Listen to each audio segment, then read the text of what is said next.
Depuis le début de notre série sur les chemins de croix, nous avons vu des sculptures en granit monumental, des reliefs en bronze, des peintures, des mosaïques, et nous allons voir aujourd'hui une série très originale, un chemin de croix en vitrail. Nous sommes à Locmiquélic, à quelques distances de Riantec, la commune voisine sur la rade de l'Orient, dans une église des années 70.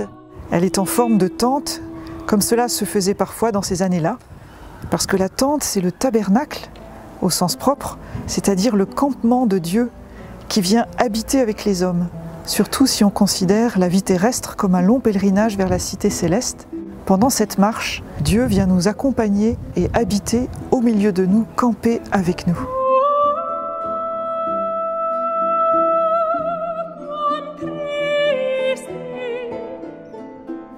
Le mur du fond de l'église est percé de niches de différentes formes, à différentes hauteurs, qui sont habillées de vitraux en dalles de verre, qui ont été taillés dans la masse par un jeune artiste lorientais, Pierre Duvorsan, à l'époque de la construction de l'église.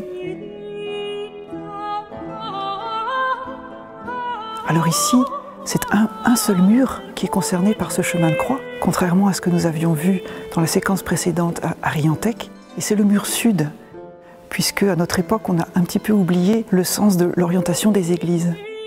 Mais ici c'est heureux parce que du coup ce mur sud reçoit la lumière en plein à 15 h, à l'heure du chemin de croix.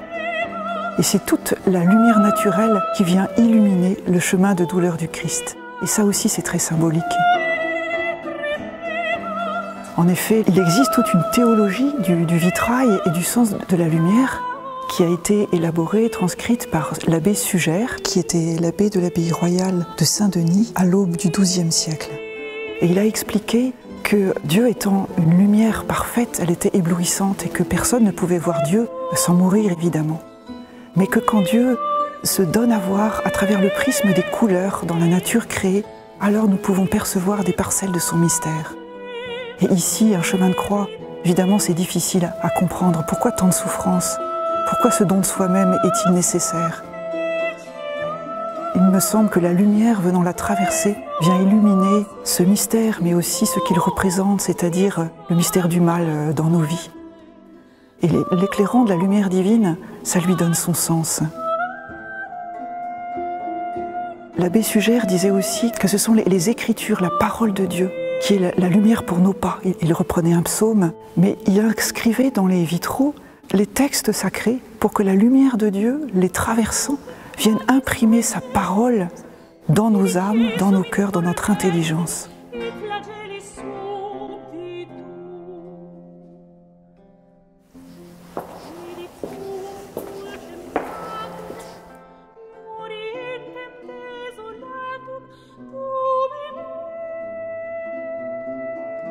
Pour que la parole de Dieu illumine véritablement notre cœur et notre intelligence, les paroissiens de Locmiquélic ont cherché dans la Bible des versets qui pouvaient illustrer chaque station.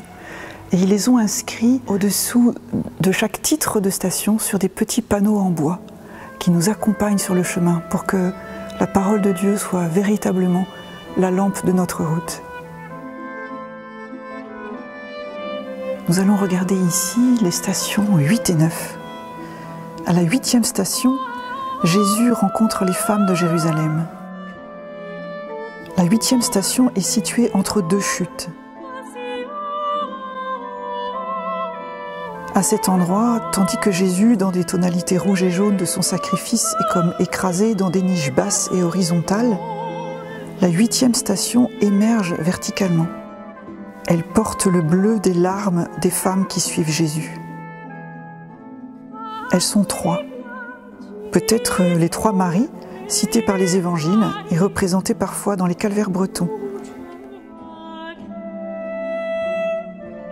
La première joint les mains dans la simplicité des formes qu'impose le travail de la dalle de verre.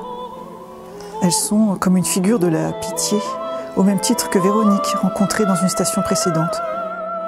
Pourtant, lorsque Jésus s'adresse à elles, à ce moment où il les croise sur son chemin de douleur, c'est pour les mettre en garde. Comme le petit panneau nous le dit, Ne pleurez pas sur moi, pleurez plutôt sur vous-même et sur vos enfants.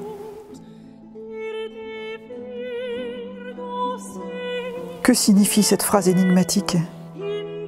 La lumière que le Christ pose sur les choses invite à voir au-delà des apparences. Lui, le condamné à mort marchant vers son agonie, serait-il moins à plaindre que ces femmes ? Il prend la peine de leur annoncer la ruine prochaine de Jérusalem, la ruine d'un monde qui doit passer pour qu'advienne le monde nouveau que sa lumière construit à travers nos peines les plus profondes.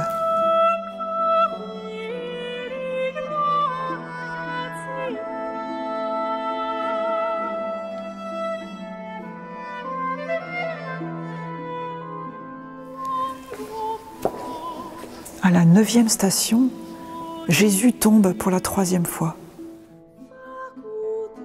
Chaque chute est représentée d'une manière similaire, mais en soulignant de plus en plus la chute et l'écrasement. La première chute n'est pas totale. La seconde est horizontale.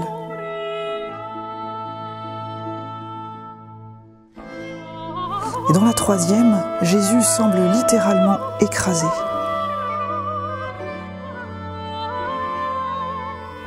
Les paroissiens ont choisi d'illustrer cette station par une des dernières paroles du Christ en croix. « Mon Dieu, pourquoi m'as-tu abandonné ?» Mais là encore, la lumière traverse. Il semble qu'il n'y ait aucune blessure, aucune souffrance, que la lumière de Dieu ne puisse transfigurer. Comme le disait Peggy, c'est dans nos blessures que la grâce de Dieu peut agir. Ce sont nos failles qui laissent passer la lumière. Et comme le dit aussi Isaïe, qui est cité plus loin sur un autre petit panneau, dans ces blessures, nous trouvons la guérison. Il faut croire à la transfiguration pour affronter les ombres.